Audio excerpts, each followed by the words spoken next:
Well, hey there, you awesome bipeds, quadrupeds, and even the occasional dinosaurs. It is I, Little Wolf, and welcome to my den. Go ahead and come on in, but please wipe your paws before entering, and go ahead and take a seat by the fire. The cauldron is bubbling, so you can have your choice of tea, coffee, or hot chocolate. And I was thinking I would try something a little bit different today for this Friday fireside chat. And I was thinking I might do a movie review, which I know I haven't done in quite a while. And so I was digging through the public domain movies and trying to find something that just seemed fun. And I definitely did find that. And I really hope it helps you get through at least whatever part of the time that you're watching this, and just hope you have a good time with it. But if you're ever having a bad time with anything, you can always hit me up in my Discord with the Lil Wolf's Den, or in my Swordsmen Discord, or you can always try and hit up some of my friends there in those groups, and more than likely we'll be able to sit down and chat with you. But, if you do not think that you can do that, you can always call the U.S. Suicide Hotline number, which is 1-800-273-8255. Once again, that's 1-800-273-8255. And you can always text them if that seems like something you would rather do instead. And that number is 741-741. And if you're outside of the US, which, a lot of people are, you can always hit up the site suicide.org/international-suicide-hotlines.html. And that'll give you a nice list of all the other countries out there, and hopefully give you websites and numbers that you can go ahead and reach. And you can always talk to somebody there also, because anytime you feel like you might hurt yourself, or someone who might, give them these numbers or the website and have them contact someone, just so you guys can talk about it and get it over, and so you won't hurt yourself, because I wouldn't want that in any way, shape, or form. It would definitely make me very sad to think something happened when I could have said something to help you out, and that's definitely what I love trying to do. Okay, so where to start with this movie? Oh my lord. I guess I should start by telling you what the movie is. And it is, well, for here in America, it's called Evil Brain from Outer Space, and it's from 1966, and it's a TV movie. And let me go ahead and see what the Oracle here says about what the movie is. It says, a monstrous evil brain from outer space leads his minions on a crusade to conquer the universe, and unleashes hideous monsters on Earth that spread deadly diseases. Superhero Starman must rescue the Earth from the menace of the evil brain while battling armies of monsters the brain sends against him. And oh my lord, that does not even entail anything.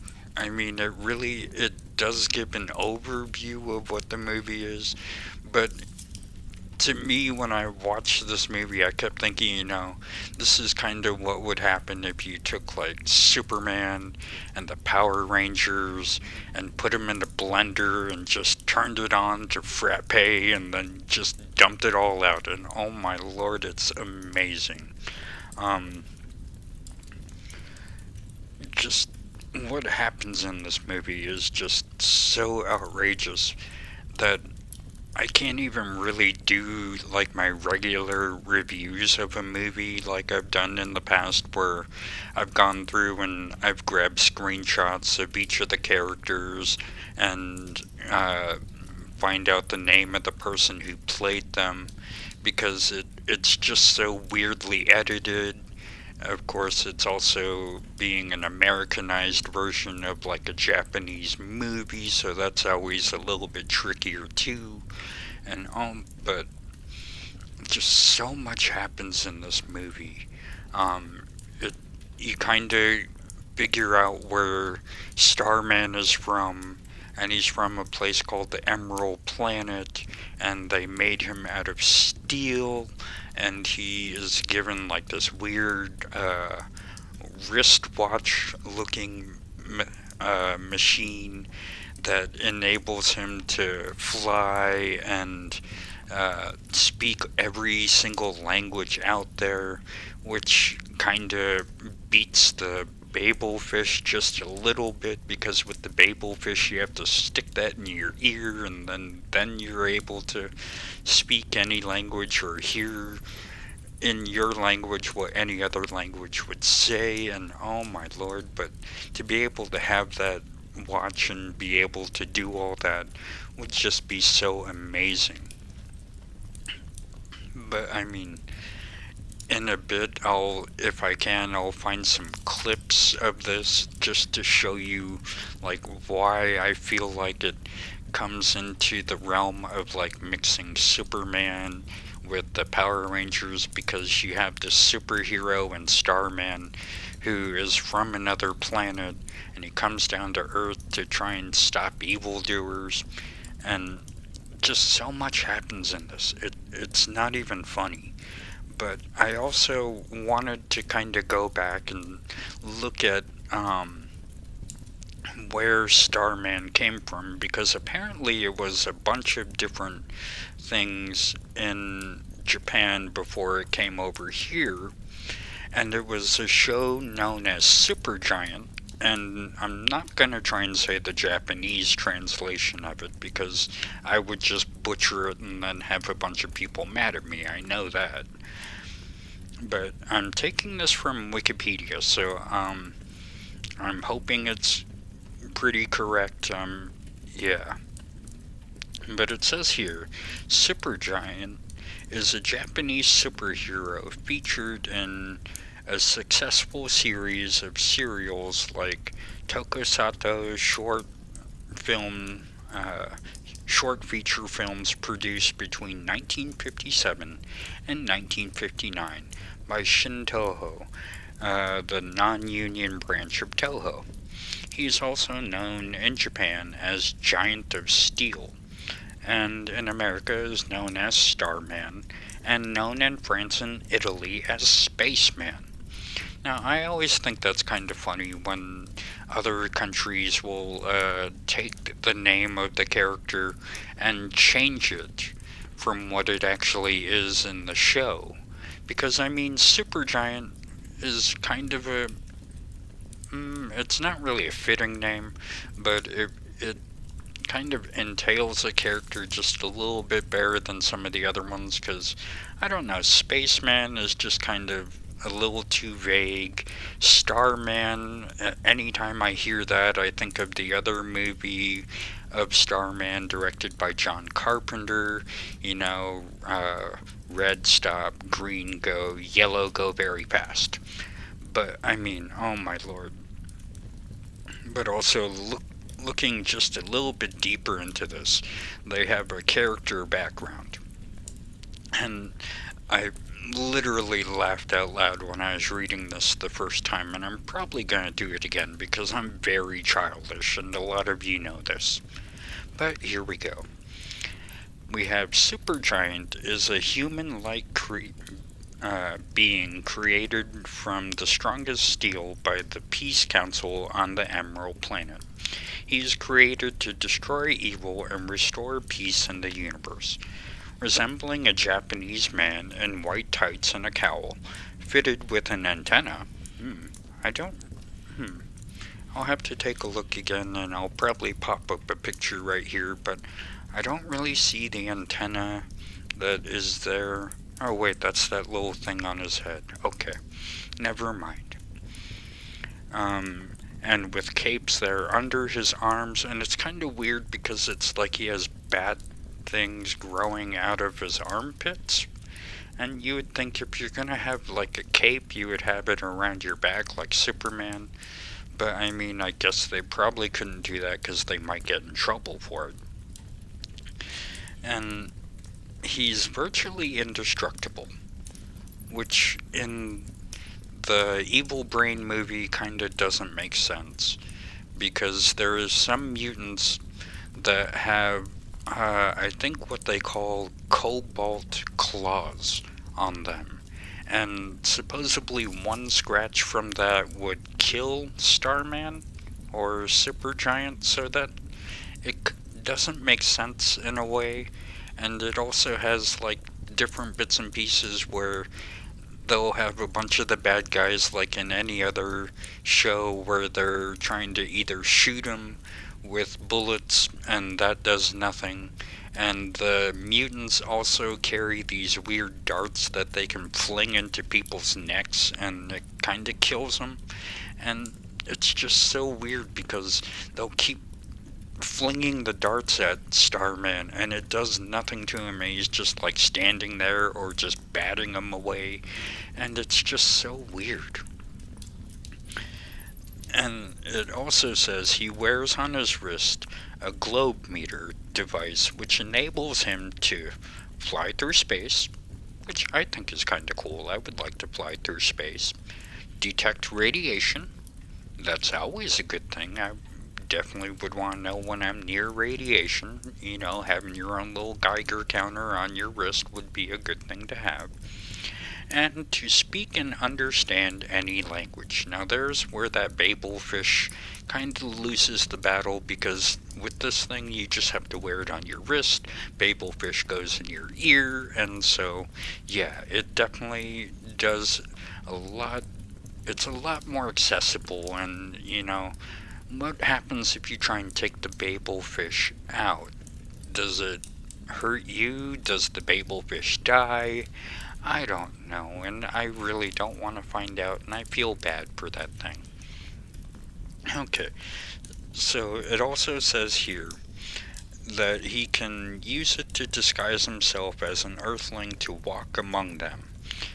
When sent to Earth to fight evildoers, he disguises himself as a Japanese man wearing an ordinary suit and fedora hat.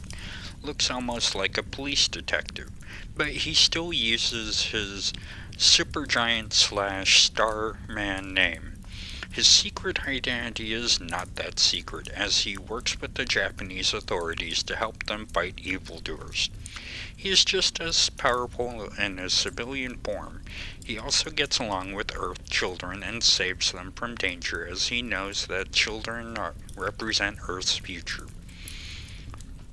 After accepting his missions, Supergiant always flies back to the Emerald Planet. And it says also, Supergiant was played in all 9 films, respected film and TV actor, I'm gonna butcher the last name, I know, Ken Utsui? However, Utsui hated playing Supergiant, and right up to his death, always put down playing the role. This was partly on account to the somewhat embarrassing costume, equally the overstuffed crotch area.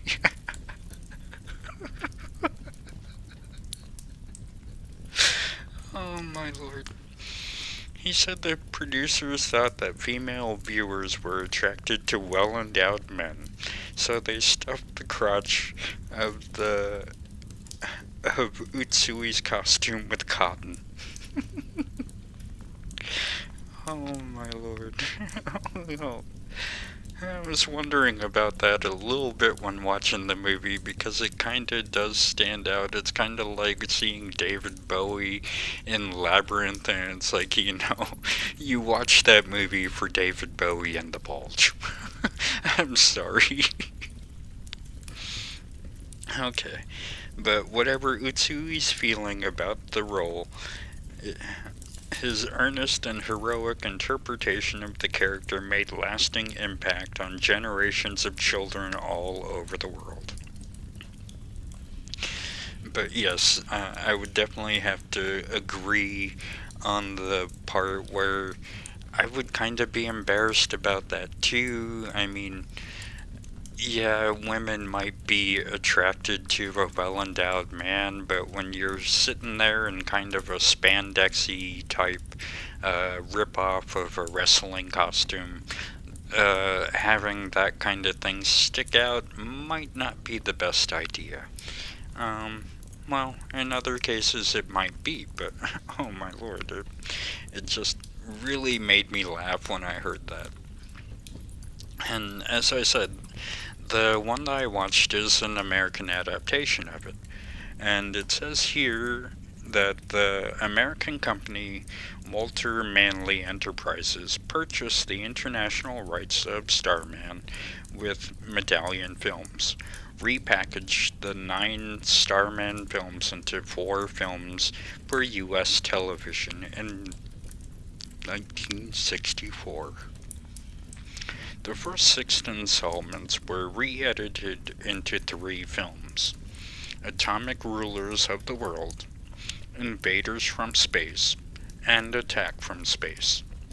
The final 3 Japanese films were all re-edited into Evil Brain from Outer Space. The English dubbing was handled by Tatar Studios of New York, using many of the voices commonly dubbed in films of the time, including Peter Fernandez. The original music soundtrack was largely replaced by library tracks. Okay, so now that I'm kind of hearing that, it does make a little bit more sense. Because when you're watching the movie, there's a bunch of different areas where there's a bunch of jump edits, and it kind of feels out of place. Um,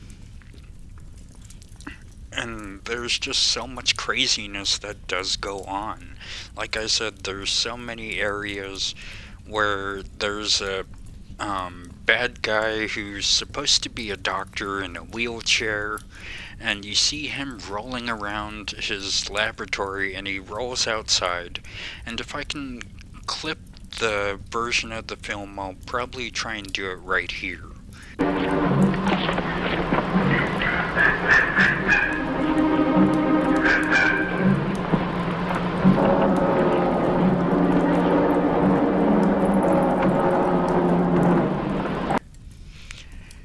But it's just so amazing to see like the weird invention and like different um, hidden areas that the Doctor has built. Because it's just so much fun to watch this guy roll around, and you wonder, even back then, with someone being in a wheelchair, things definitely weren't very handicap accessible. And a lot of it, especially towards the end of the movie, where it shows where the main base is, it's on top of this hill with a bunch of stairs. And it would be like the moment in Kung Fu Panda when he looks up at the stairs and he's like, my old enemy. And it's like, it made no sense at the time, but then after a moment you see the Doctor get up and walk out of the chair, and he walks over to another area, and he goes into his laboratory. And even in the laboratory, it's so weird because they have all of these other, what they call mutants, and they look like weird Batman ripoffs, but without the capes. And even the way they salute is kind of weird, because when you look at it, I mean, look, does that not look familiar to something else that we know of throughout the world? And I know these are supposed to be evil characters, but we don't need to equate them with the other version of the evil that we know happened in the world. But yeah, it's just such a weird and fun movie all the way through, and the weird fighting that happens definitely adds to the entertainment of it all.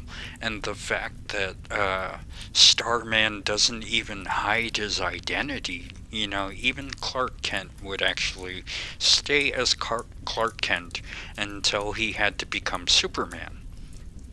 And the way that Starman is, especially when he's dressed up in his suit and his fedora, and the way he changes, he just ducks down under the screen and then pops back up again.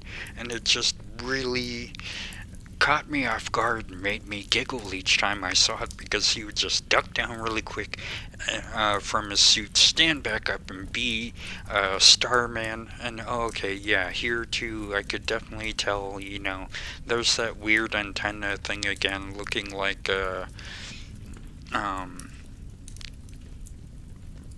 what's his name? Plankton from SpongeBob is missing one of his little earpieces. I'm sorry. It just really reminds me of that when I look at it now. But this movie is just so much craziness packed up into a thing, and it makes so much more sense when I know that they were 3 films that were edited together to make one movie. And so I can definitely see why it would be so much craziness packed into one movie, and how hard it would be to kind of sew different stories together to try and make it one movie. And there are so many other ones out there that have tried to do the same type of thing. Like when you think of Aragorn, or is that it? The Dragon series. Uh, I'm probably getting the name wrong, but it's the series of the dragon rider, and he's able to bond with his dragon. And I think they made the first movie, but I think they tried blending 3 of the books together, so that didn't really work out too well. And then you have um, the Dark Tower movie, with the Stephen King adaptations of, I think what I've heard through the grapevine is that it was 3 books that were melded together into one movie. And when you have all of that stuff trying to be patchwork together, sometimes it can work okay and sometimes it can't. And this is one of those times where it kinda can, especially since I don't really have access to the original movies, which I wish I could. And I'm definitely going to try and dig through and try and find them. But I'm also going to dig through and find the other movies. And I can even name to you right now what the other films were, or at least what they were in Japan. And the first one, of course, is Supergiant, and that came out in 1957. And the running time, wow, not that long. It was only 49 minutes. Then it has Supergiant 2, which is not too imaginative of a sequel title, but we're never all that imaginative when it comes to sequels. That one came out in 1957, 52 minutes. Supergiant 3, again in 57, but this time it was October. The last one was August, and the one before that, I'm not actually seeing a date for, or wait, no, July of 1957. So all within a few months, but then with them being as short as they are, it'd be a little bit easier to be able to do that. And the Japanese film style, I know they're pretty strict, and they'll try and shoot, from what I understand, they'll shoot long sequences almost as quickly as they can to try and get as much done. or it might be the other way around. I'm gonna have to Willy Wonka this for a moment, maybe strike it and reverse it, or if I'm wrong, restrike it and reverse it again. But they try and shoot a bunch of takes really fast in quick succession. And so they can get it all done really quick, and so it's not as long as a film process as the US would do. Because the US, we're known for doing maybe somewhere up to 20 to 30 takes, depending on what they're trying to get. And so many actors have complained about some of that, and there are the ones who are the strong actors who will say, yeah, we did about 10-15 takes, and it, like, the harder parts would be like if they have to cry, or if they have to scream, or if they have to run, because it's all just like either physically or emotionally draining. And so yeah. Then we have Supergiant 4, which came out in October of 1957. That one's only 39 minutes. Supergiant 5, which came out December of 1957. Running time 39 minutes. Again, not that long. Then you have Supergiant 6. And anytime I'm saying Supergiant, just kind of equate that with Starman. I know I'm saying Supergiant, but that's what I'm reading here. And that came out in January 3rd of 1958. So, yeah, they're going over a little bit more, and it's 39 minutes, so another short running time, which is nice.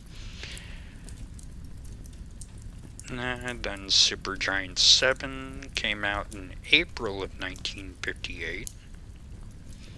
Supergiant 8 came out on March 27th of 1959. And then the final one of Supergiant 9 came out in April of 1959. And that was a running time of 59 minutes. But I would definitely love to either try and find those versions of it, and hopefully maybe find like a subtitled version, or even to find dubbed versions, which I'm don't really think that I would probably be able to do, but it would definitely be fun. But I'm sure if I look hard enough, I can find the other two movies that go with this. And like I said, those were the Atomic Rulers of the World, Invasions from Space, and Attack from Space. And so I should be able to find those other movies somewhere, and especially if I dig hard enough into all of the different public domain areas, because I think these fall under it. And so it'd definitely be fun to really try and find these other movies that go with this, because I had such a good time watching this. And I know I didn't really describe much of what happens in the movie, because like I said, it's such a weirdly edited type of thing, and they're like, the mutants will appear out of nowhere at some points to kill just random humans.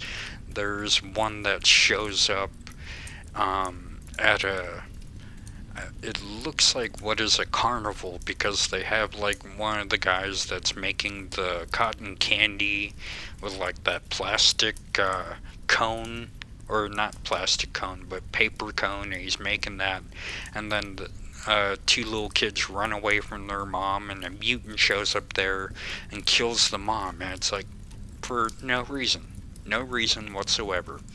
And in another area, there's a ballerina studio where you can see them practicing, and all of a sudden one just pops up there for no reason and kills one of the people in the room.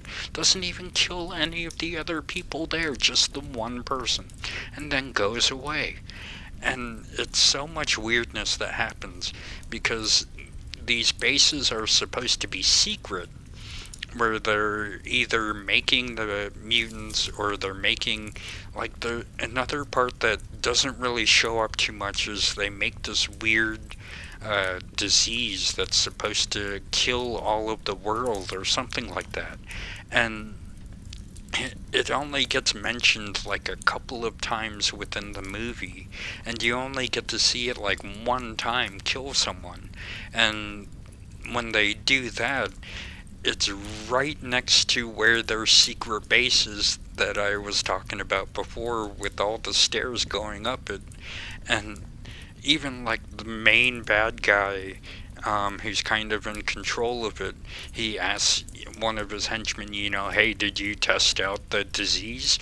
And he's like, yeah, I just grabbed some random woodworker that was working up on next to the house, and yeah, I tried it on him. And he's like, oh, you idiot! Now Starman going to find out where our secret base is. I'm sorry, but that's basically what it sounded like. And it's just so much weirdness mixed into this movie that it really, to me at least, falls under it's so bad, it's good. And like I said, if I can clip in the different areas where they show the fighting, you'll definitely see why I had such a good time watching this movie. And one of the scenes definitely stuck out to me because when the first mutant that just goes around killing people, one of them, shows up for the first time, there's nothing but like a black area in a room. And the first thing you see stick out is the eyes appear. And then it shows up the rest of the way. But I can remember it. It's a movie I'm thinking I grew up with on VHS. Because that's one of those scenes that as a pup I can remember watching the movie, and that just little part of it sticks out to me. And there are so many different scenes from older movies that I can't remember the names of the movies, but I can vividly remember different scenes. And later on, if I can find some of these other movies that I'm trying to remember what they are, I'll definitely look those movies up too and hopefully do another review of some of them. And I'm sorry that this is such a weirdly put together review of this movie, but like I said, this movie is a patchwork of 3 different movies put into one thing, which I don't understand why America would do that, because I'm pretty sure that if you watch the 3 little short films that this movie was made from, it would make a little bit more sense and the story would get more filled out and you would understand it more. But when you watch it, there's so many jump skip areas that it's like, did my brain just suddenly like hiccup for a moment and now I'm suddenly in a different time spot? What is going on here? But it's also one of those things too where it's like it's hard to check my brain at the door, but if you definitely do that with this movie, you'll definitely have a good time, and I will definitely be putting a link to where I found this movie into the description of this. And I know it's a hard movie to really talk too much about without giving a lot of it away. And when you even see like what the brain is in the movie, it's kind of like a weird MacGuffin because the brain doesn't really do much. Because even at one point in the movie, they're saying, the brain can't be destroyed because even if you blow it up, it'll like go out into the universe and reproduce like it's like a weird mutant mushroom. And so like if you blow it up, then it'll just hurl its spores into the universe and reproduce, and instead of having just one brain, you'll suddenly have like over 100 to 200 or however many pieces that there are. So it's kind of like a weird evil starfish, and I think Patrick's trying to take over the world. I really do. But just if you get a chance to, I highly recommend you sit down and watch this movie. And I know I love bad movies, and this is definitely one that falls under it's so bad, it's fun. And we need so many more movies that are kind of like this. And I do have a list of other movies that I would definitely put under that category where they're so bad that they're amazing. And I'm definitely going to look those up later on. And just all I can really say is please look this movie up if you get a chance to. And it's not that long, it's only an hour and 18 minutes. And so it's well worth that time, even though it's like weirdly edited together and things like that. But there's just so much that happens that is a fun movie. And definitely sit down with a group of friends, and even just sit down with your friends and do like a MST3K when you're watching it, because it would definitely make it that much more better. And definitely be on the lookout for that weird bulge, because it definitely it definitely sticks out in the movie, and it's just so much fun. And that's what I want to help you bipeds, quadrupeds, and dinosaurs with, is to go out there and have a good time, and to take a break from all of the rampant stupidity that's going on in the world. And I know some tragedies have happened already within the first month of this year, and they're gonna be hard to get over, and I know that. We've lost actors, we've lost comics, we've lost a close friend, and it's not going to be easy to get through that. But I would think that they would want us to keep going on and to keep laughing and to keep having a good time. And a movie like this would definitely help you do that. Just, it's so much fun that I can't recommend it enough. I just had such a good time with this movie, and it has so much craziness going on in it that it's not even boring. Oh man. But definitely, if you get a chance to look up this movie, do it. And like I said, I'll definitely be putting a link to it in my description. And you'll find a link to my Discord for my Little Wolf's Den, and you'll find a link to my Swordsmen group. And hit me up there if you ever want to sit down and have a talk about anything. If anything's going on bad in your life, I would definitely want to be able to help talk you through it, or just sit down and listen to you. Or if you ever have any recommendations of any movies that you think are so bad that they're good, I would love to hear them. And if you have a way for me to be able to find it and watch it, like either on YouTube or any of the other streaming services. I know I have HBO and I have Peacock and things like that, thanks to some royalty friend of mine out there. You know who you are. But definitely hit me up and let me know what movies you think are so bad they're good, and definitely if I can find a way to watch them, I will. And maybe I can sit down with some of you guys and talk about some of these movies. I would definitely love to do that. I want to get more voices on my channel. I'm so glad I was able to do that with my wrestling video. I was glad to do that with my pup in the other two videos, and I'm gonna try and do that again with her later. And I know King Crew and I and another person are going to be talking about the Rumble when it happens. In a few days, I believe on Sunday, so sometime either Monday or Tuesday, keep an eye out for another video. But oh my lord, if you need a good time, definitely look up this movie. And if you definitely have any choices of movies that you think are great and awesome, give me a list and I will definitely do what I can to look them up and get together with you and talk about it. I had so much fun watching this movie.